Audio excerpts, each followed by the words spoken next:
Para 18 años, una mujer vivió completamente sola en una isla desierta en el Océano Pacífico, sin herramientas, sin comunidad y sin ninguna promesa de que otro ser humano regresaría alguna vez. Abandonada en 1835 en la isla San Nicolás, sobrevivió a vientos implacables, agua dulce escasa y al aplastante silencio de estar absolutamente sola. La soledad no era simplemente física, era la desaparición total de contacto humano, de lenguaje compartido, de rituales culturales que habían sostenido a su pueblo durante generaciones. Durante años, la isla borró sus huellas con tormentas y el tiempo se deslizó sin testigos. Sin saberlo, ella se convirtió en el último miembro vivo de su gente, el último archivo humano de una cultura extinguida.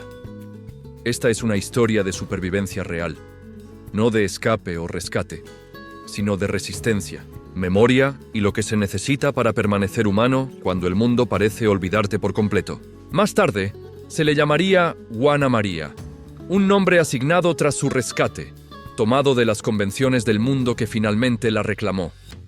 Su nombre real, pronunciado en su propio idioma, moldeado por la cultura de su pueblo, nunca fue registrado y se perdió junto con la tribu Nicoleno, borrada silenciosamente por la violencia, las enfermedades y la expulsión forzada. Cuando fue abandonada en la isla en 1835, no solo se convirtió en una superviviente solitaria, sino en la última representante, viviente de todo un pueblo. Probablemente no lo sabía en ese momento. Lo que sí sabía con devastadora claridad era que estaba sola. La isla San Nicolás se encuentra aislada en el Pacífico, aproximadamente a 61 millas de la costa sur de California. Una extensión larga y estrecha, moldeada por el viento y el agua más que por la intención humana. Expuesta a vientos oceánicos constantes, con un clima semiárido y frecuente neblina, limitada en agua potable y con refugios naturales escasos. La vegetación crece baja, moldeada por el viento y la sal, mientras acantilados empinados caen abruptamente hacia un mar inquieto. La vida en la isla siempre ha requerido adaptación. Sin embargo, sus aguas circundantes son ricas. Bosques densos de algas se balancean frente a la costa, sustentando peces, mariscos, aves marinas y mamíferos. Las focas descansan en las playas y los abalones se aferran a las rocas. La isla ofrece abundancia, pero solo para aquellos que entienden sus ritmos y sus limitaciones. Antes de la llegada de los europeos, San Nicolás había sostenido vida humana por miles de años. El pueblo nicoleno vivía no con facilidad, sino con destreza. Pescaban en los lechos de algas, recolectaban abalones de las piscinas de marea, cazaban focas y construían embarcaciones aptas para navegar en océanos abiertos. Su aislamiento había sido una fortaleza, un escudo natural que protegía su cultura y conocimiento ancestral. Todo esto colapsó en el siglo XIX, cuando comerciantes rusos de pieles llegaron atraídos por las nutrias marinas y sus pieles de enorme valor internacional. Trajeron violencia, enfermedades y destrucción de un equilibrio que había sostenido a los nicoleno durante siglos. Para los años 1830, su número había caído dramáticamente. Los supervivientes se encontraron vulnerables, dependientes económicamente y despojados de poder político. En 1835, misioneros franciscanos españoles decidieron trasladar a los nicoleno restantes al continente. Su intención declarada era protegerlos y convertirlos, pero la ejecución fue descuidada. Una sola goleta llegó a San Nicolás para recoger a los supervivientes. Los relatos varían, pero todos coinciden en el caos del traslado. Una tormenta se acercaba, los ánimos se alteraron y la gente luchaba por abordar el barco con lo poco que podía cargar. Cuando la goleta finalmente partió, dejó atrás a una persona. No se sabe si fue un descuido, si ella saltó a tierra en el último momento o si buscaba a un hijo perdido. Historias posteriores adornaron el evento, pero los historiadores coinciden en que la verdad es imposible de conocer. Lo que siguió, sin embargo, no lo es. Cuando el barco desapareció en el horizonte, ella estaba sola. Al principio, quizás no completamente sola. Algunos relatos sugieren que pudo haber tenido un hijo pequeño por un corto tiempo, posiblemente hasta que se ahogó intentando cruzar las aguas en una pequeña canoa. Si esto fuera cierto, la pérdida habría sido absoluta, cortando su último vínculo humano. Después de eso, nadie quedaba para hablar en su idioma, compartir trabajo, memoria o dolor. El silencio sería total. Sobrevivir en esas condiciones requería más que suerte. Requería competencia cercana a la maestría. Basándose en el conocimiento cultural internalizado desde la infancia, construyó refugios con materiales encontrados en la costa. Una estructura se levantó usando costillas de una ballena masiva, probablemente varada mucho antes de su llegada. Maderas flotantes, pastos y tierra llenaban los huecos. Otros refugios eran más ligeros, móviles y adaptables a los cambios estacionales. Cada ubicación consideraba la dirección del viento, la exposición y el acceso a alimentos. La ropa se fabricaba con plumas de aves y pieles de foca, cuidadosamente cosida con agujas hechas de hueso. Cosía sin metal. Un trabajo lento y minucioso, donde los errores eran costosos y las herramientas se desgastaban rápidamente. Cada objeto creado era una solución precisa, refinada con el tiempo, no improvisaciones desesperadas.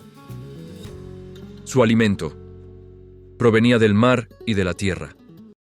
Recolectaba mariscos, pescaba, cazaba aves y focas cuando era necesario. Secaba la carne al viento, respetaba las mareas y las estaciones. El agua escasa se recogía de lluvias en rocas naturales o se almacenaba en recipientes improvisados. La labor física era implacable, pero la amenaza mayor podía ser psicológica. La soledad completa ejerce una presión que raramente se encuentra en el mundo moderno. Sin retroalimentación de otros, sin lenguaje compartido ni refuerzo social, la mente comienza a retraerse. Muchos casos documentados de soledad extrema terminan en alucinaciones, desesperación o locura. Ella sobrevivió. Después de 18 años de soledad, en 1853, un cazador de nutrias marinas llamado Capitán George Nidever, operando a lo largo de la costa de California, escuchó rumores persistentes de signos de actividad humana en la isla San Nicolás.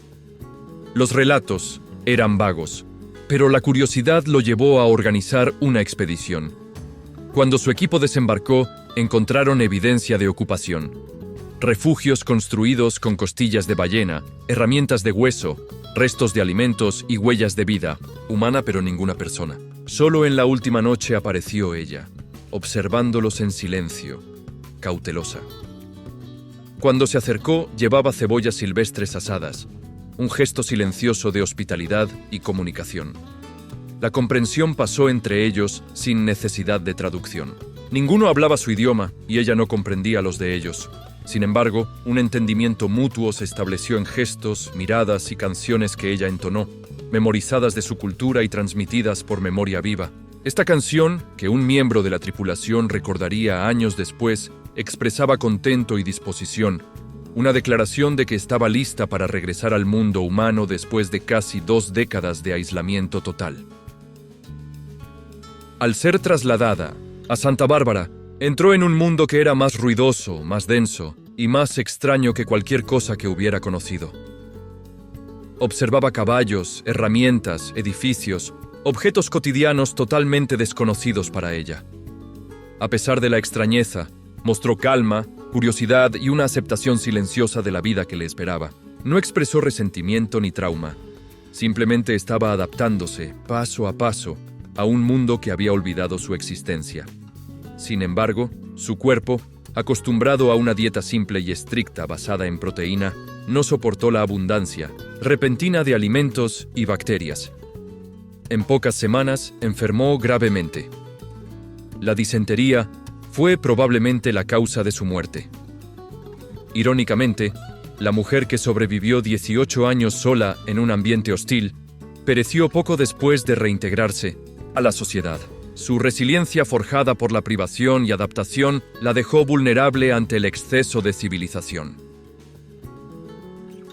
Antes de morir, Fue bautizada formalmente por un sacerdote franciscano y recibió el nombre Hanna Maria, el único nombre por el cual la historia la recuerda.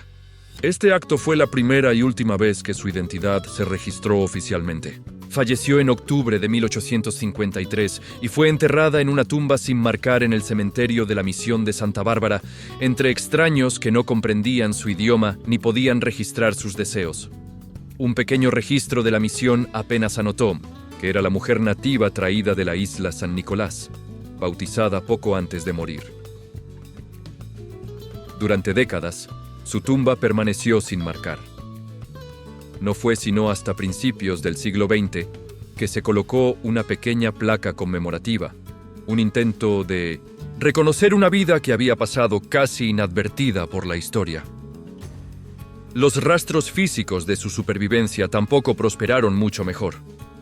Varias herramientas, recipientes de agua, ropa y agujas de hueso que ella había fabricado a mano fueron conservadas en museos, pero muchos objetos se perdieron durante el terremoto de San Francisco de 1906 y los incendios posteriores. Uno de sus objetos más notables, un vestido hecho de plumas de pájaro, fue enviado al extranjero para su preservación y estudio, pero desapareció de los registros y nunca se recuperó. Décadas más tarde, su historia resurgió en la literatura. La novela Island of the Blue Dolphins de Scott Odell introdujo una versión novelada de su supervivencia, llevando su historia a generaciones de lectores.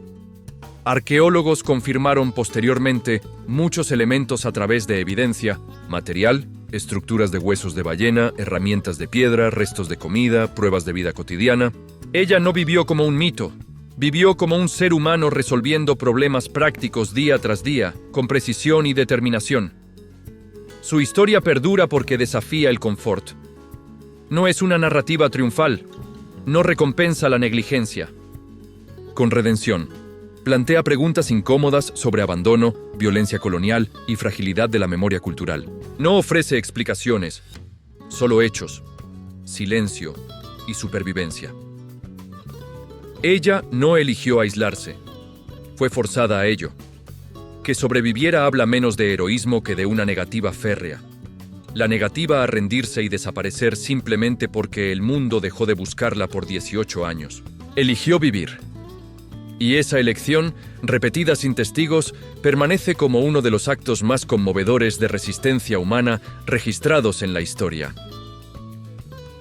Durante su aislamiento, creó un lenguaje de supervivencia único. Cantaba canciones, hablaba consigo misma y los animales, mantenía un calendario con marcas en madera y piedra y refinaba herramientas y refugios constantemente.